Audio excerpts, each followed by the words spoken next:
Silakan.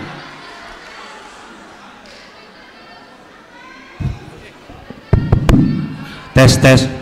Baik, terima kasih Pak Dekan, terima kasih Pak Ganjar. Saya Noval dari Ilmu Politik.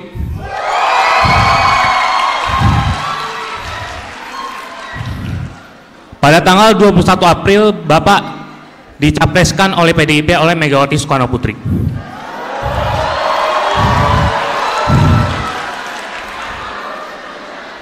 Saya menggarisbawahi kata-kata Bu Megawati yang menyatakan bahwa sebagai kader dan petugas partai,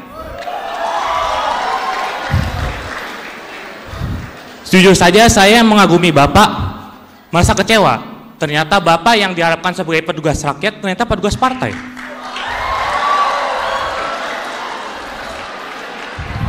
Pertanyaan saya, jika Bapak terpilih sebagai Presiden ke-8, apakah Bapak tetap dengan prinsip tuanku ya rakyat, gubernur hanya mandat, dan tidak menjadi boneka Megawati?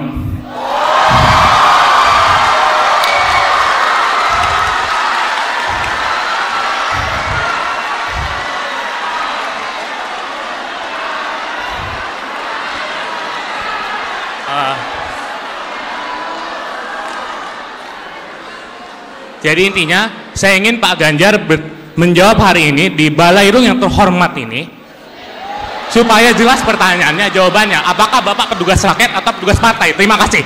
Bentar, sabar. Bentar. Saya nggak terlalu dengar yang terakhir tadi apa? Apakah Bapak apa? Coba yang lain tenang dulu. Semua punya hak bicara, tenang aja. Iya, tadi intinya saja ya Pak. Apakah Bapak tetap menjadi petugas rakyat atau petugas partai? Itu Oke. aja, terima kasih. Novel, Pak. Novel, kamu mengikuti saya selama 10 tahun jadi gubernur? Mengikuti. Oke, saya petugas siapa?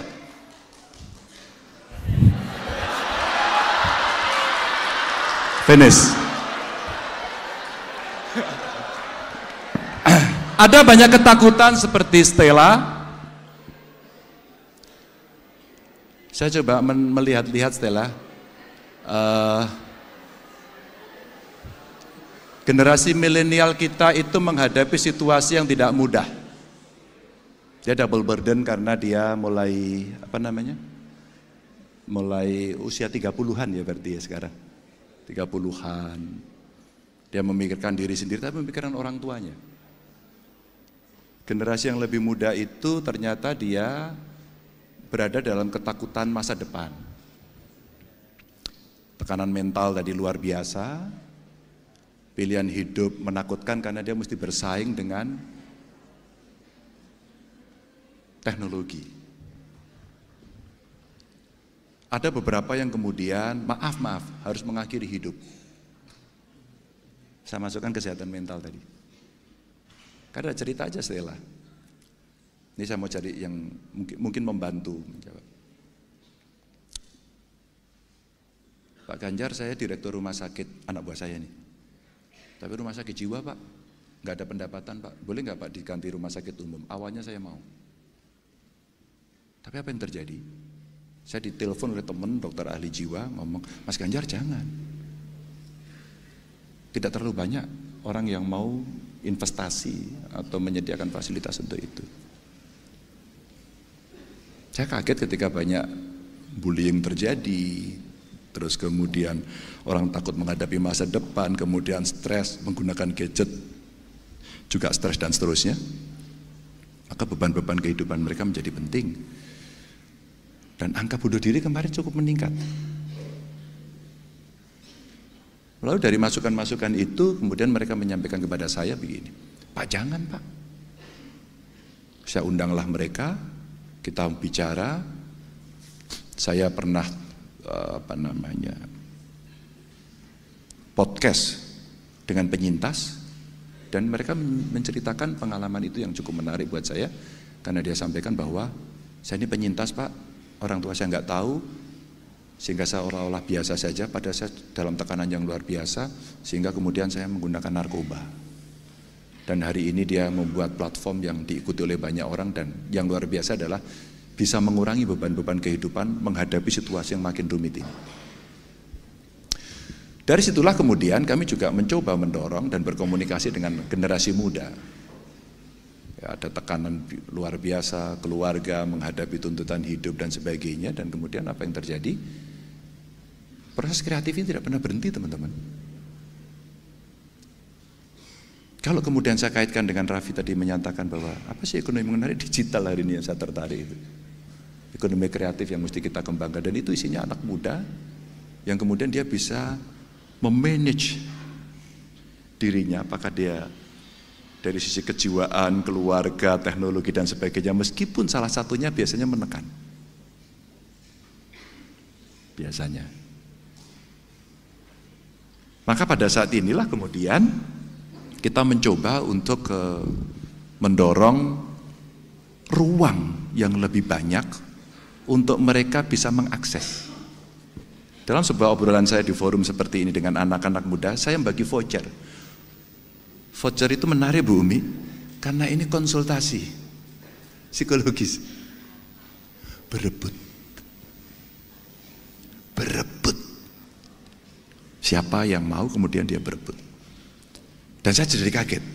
Karena apa? Loh, sedemikian banyaknya orang. Dan maaf, yang saya suka, malah dia tidak malu, dia angkat tangan. Ini yang kemudian coba kita kita sampaikan kepada publik agar kemudian, ya tadi saya sampaikanlah perkembangan teknologi dunia dan sebagainya itu sekarang membuat orang cemas, khawatir dengan beban-beban yang menjadi sulit, dan kemudian dia ya menyakiti diri, terus kemudian sampai dengan bunuh diri dan sebagainya. Ini ruang yang kemudian negara mesti hadir untuk memberikan. Sehingga saya pernah bercerita begini, rumah sakit ini salah satunya. Kalau kalian rumah sakit jiwa, jangan, maaf ya, jangan yang orang ODGJ yang diobatin gitu, diterima, tapi memberikan konseling. Kalau di psikologi itu ada yang stres tipis-tipis gitu ya, apa sih namanya? Belum sampai schizofren gitu, tapi ya ini stres, tekanan mental dan sebagainya. Ya menghadapi situasi yang lebih kompleks seperti ini. Kehadiran negara untuk bisa memberikan ruang-ruang mereka untuk menyampaikan gagasan, menyampaikan pikiran, termasuk konsultasi, ini menurut saya sesuatu yang hari dibutuhkan. Ya saya sih suka juga sih. Ketika negara belum hadir, publik, civil society sudah muncul.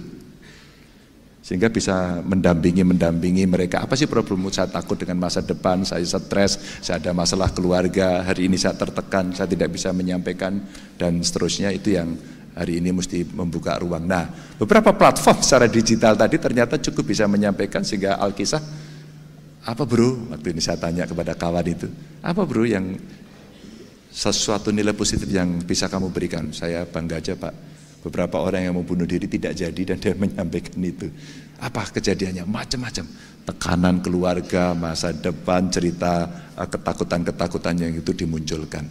Tapi tentu saja Anda nggak perlu takut soal petugas partai atau tidak. Noval, 10 tahun lah saya. Tapi kalau saya boleh cerita terbuka karena ada di media. Itu ada anggota DPR RI itu, Putra Nababan namanya. Dia kebetulan saja dia pengen nonton, dia kuliah di sini juga, jadi boleh dong ya orang UI nonton.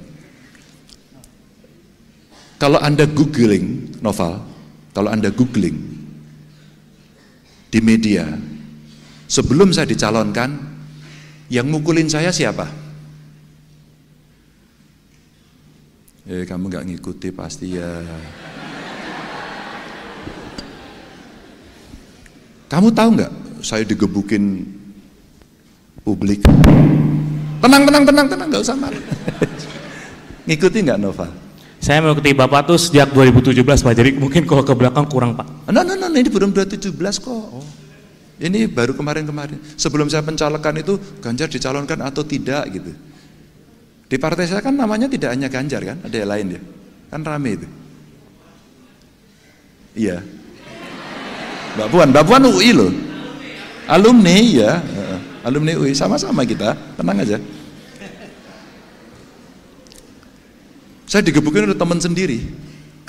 Dan itu buat saya, kami biasa saja, belum putus kok. Belum putus itu dinamika seperti itu saya nikmati biasa saja. Saya kader partai. Tapi presiden bukan, gubernur bukan. Itulah melayani.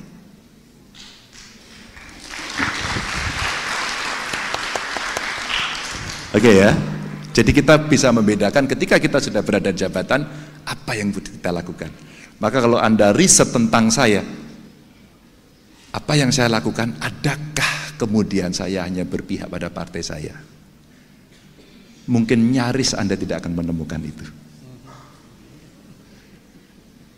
Dan agar kamu, Noval, bisa mengetahui, kamu akan saya kirimi 2 buku saya. Mungkin buku itu cukup bisa menjelaskan keraguanmu, agar kelak nanti kamu boleh menentukan pilihan dengan objektif. Siapa yang mau kamu pilih? Tidak harus Ganjar. Jangan tergesa-gesa milih Ganjar. Anda cek dulu, Anda pastikan dulu, Anda yakin nggak dengan saya? 2 buku itu akan menjelaskan apa yang kami kerjakan. Dan 1 buku itu judulnya Hitam Putih Ganjar. Hitam putih, nggak pernah abu-abu. Itu yang mungkin kamu akan melihat nanti apa keputusan-keputusan penting ketika kita harus berada pada jabatan publik. Mudah-mudahan menjelaskan.